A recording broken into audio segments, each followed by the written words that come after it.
daripada PPHU 5B.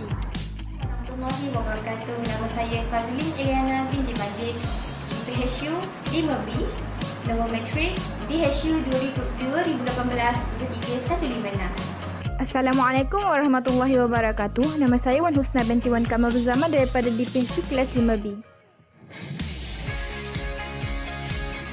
Ibadah kurban merupakan amalan yang sangat dituntut dalam Islam. Tujuan utamanya adalah untuk mendekatkan diri kepada Allah Subhanahu Wa Taala. Hukumnya adalah sunat yang sangat dituntut dalam Islam, iaitu sunat muakkad.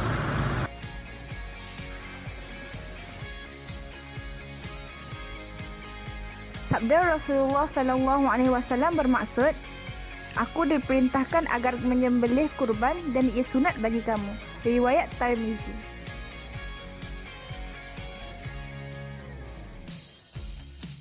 Antara perkara sunat sebelum kita melakukan ibadah kurban, kita perlulah mengikat atau menambat binatang yang akan dikorbannya beberapa hari sebelum hari kurban untuk menunjukkan bahawa kita sudah bersedia untuk melakukan ibadah yang boleh mendekatkan diri kita kepada Allah Subhanahu Wa Taala dan akan menzahirkan rasa bersungguh-sungguh untuk melaksanakannya.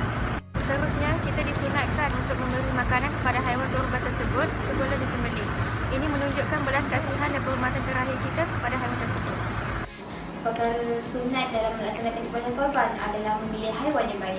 Untuk memilih haiwan yang terbaik ialah haiwan ternakan itu tidaklah cacat, tidak buta kedua mata atau sebelah mata, atau baru melahirkan anak, tidak terlalu kurus, tidak mengandung atau baru melahirkan anak, tidak berpenyakit atau tidak berkulis, dan mempersembahkan haiwan yang terbaik. Seterusnya, tidak bercukur dan tidak memotong kuku.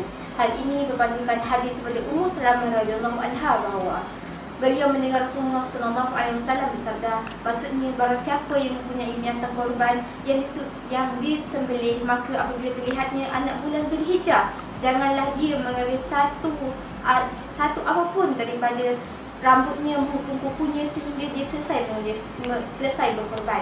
Hadis riwayat Imam Muslim.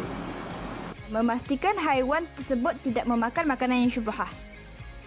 Pemilik haiwan perlulah memastikan makanan yang dimakan oleh haiwan halal untuknya, seperti memakan rumput yang memang sah milik tuannya, tidak memakan makanan yang tidak tahu siapa pemiliknya tanpa kebenaran pemiliknya.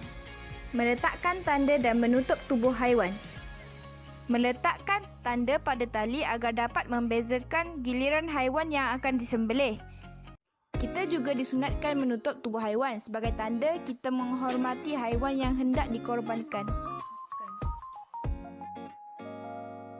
Antara sunat semasa korban pula adalah kita disunatkan untuk menyembelih sendiri haiwan korban. Bagi peserta lelaki, disunatkan untuk menyembelih sendiri haiwan korbannya jika berkemampuan.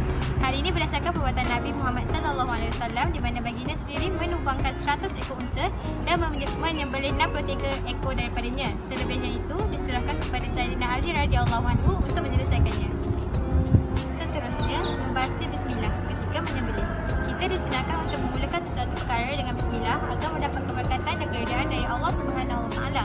Dengan begitu, apa yang dilakukan tidaklah sia-sia tanpa sebarang manfaat yang kembali kepadanya untuk dunia maupun akhirat. Firman Allah dalam surah Al-An'am ayat ke-118 yang bermaksud, maka makanlah dari 9 binatang halal yang disebut nama Allah ketika menyembelihnya.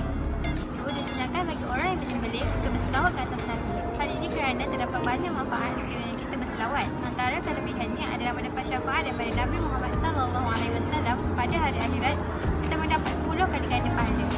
Seterusnya, sunat berkorban iaitu menyembelih haiwan dengan menghadap kiblat dan ke kiri. Sunat merebahkan binatang korban dengan menghadapkan mukanya ke arah kiblat serta di atas lambung kiri, dan juga kepalanya diangkat sedikit.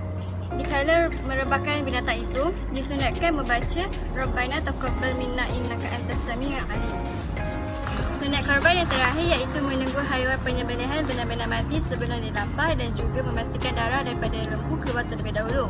Teknik mengikat dan merebah ternakan korban iaitu direbahkan dengan menggunakan tali yang sesuai dan tempat yang sesuainya. Ini tidak menyebabkan kecederaan kepada ternakan bagi memastikan kebajikan haiwan binatang korban terjamin, agar haiwan tersebut tidak terseksa semasa ianya masih bernyawa.